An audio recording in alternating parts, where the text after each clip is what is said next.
Luke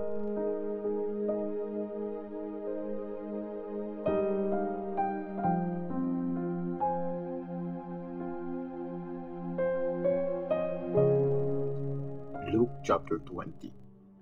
Hinamon ang authority ni Jesus. Isang araw, habang nagtuturo si Jesus sa temple at nagpipreach ng magandang balita, nilapitan siya ng mga chief priests, mga teachers ng law, at ng mga leaders ng bayan. Tinanong nila, "Sabihin mo nga sa amin, ano ang authority mong gawin ang mga bagay na to? Sinong nagbigay sa iyo ng authority na ito?" Sumagot si Jesus, "Tatanungin ko muna kayo.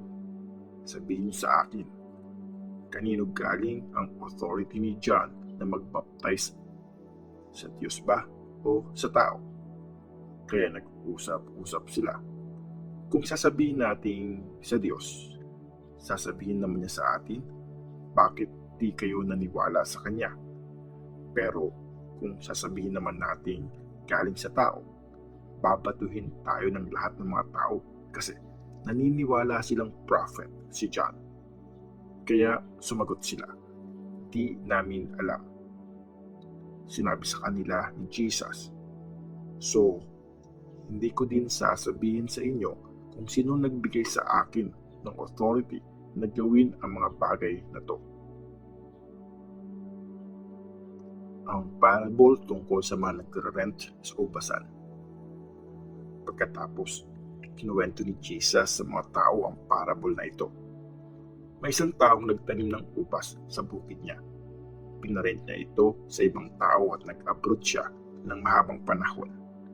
Nung harvest time na, pinapunta niya sa mga nagre-rent ang isang tauhan para kunin ang share niya sa harvest.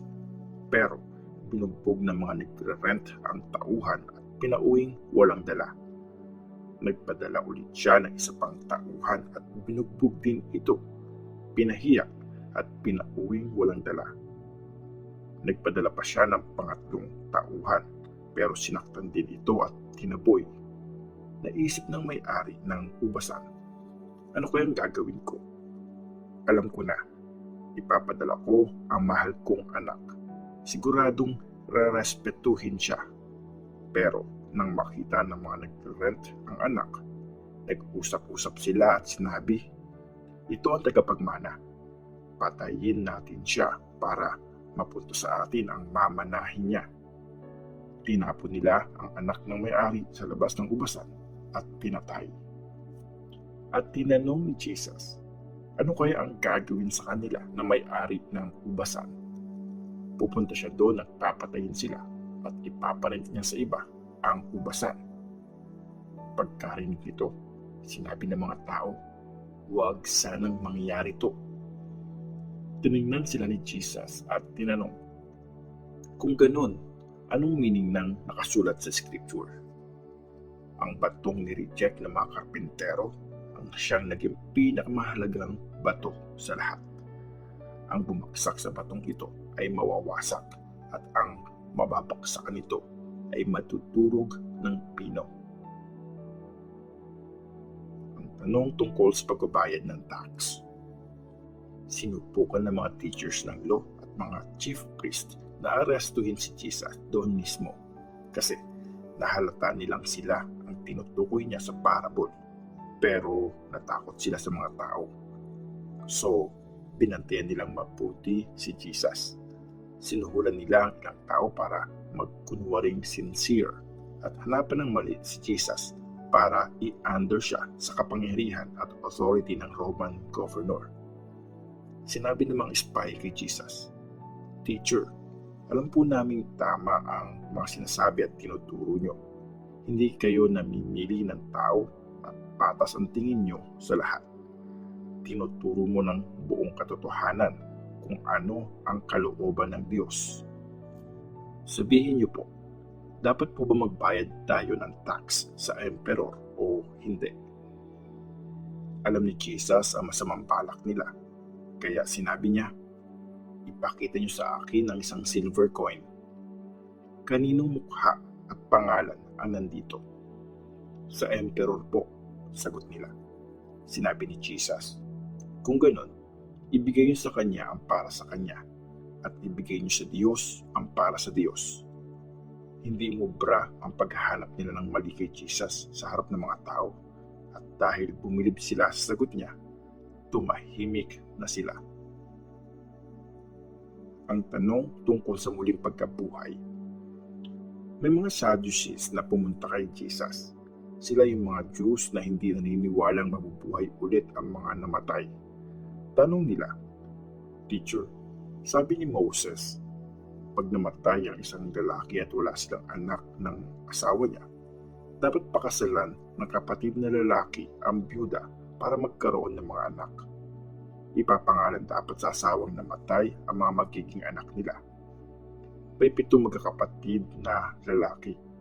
Nag-asawa ang panganay at namatay ng walang anak.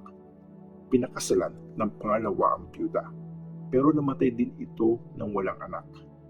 Ganon din ang nangyari sa pangatlo hanggang sa bunso.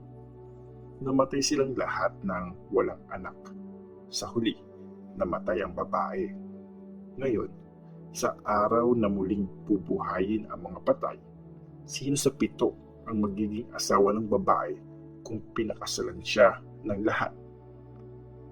Sumagot si Jesus, nag-aasawa ang lalaki at babae sa mundong ito.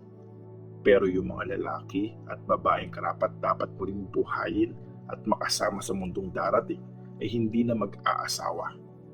Hindi na din sila mamamatay kasi gaya na sila ng mga angels. Mga anak sila ng Diyos kasi binuhay ulit sila. Pati si Moses, nagpapatunay na muling binuhay ang mga namatay. Sa kwento tungkol sa burning bush, tinawag niya ang Panginoon na Diyos ni Abraham, Diyos ni Isaac, at Diyos ni Jacob. Ang Diyos ay hindi Diyos ng mga patay, kundi ng mga buhay. Nabubuhay ang lahat sa Kanya. Sinabi ng ilang mga teachers ng law, Teacher, ang ganda ng sagot niyo, kaya wala na nagtangkang magtanong kay Jesus. Ang tanong tungkol sa Christ.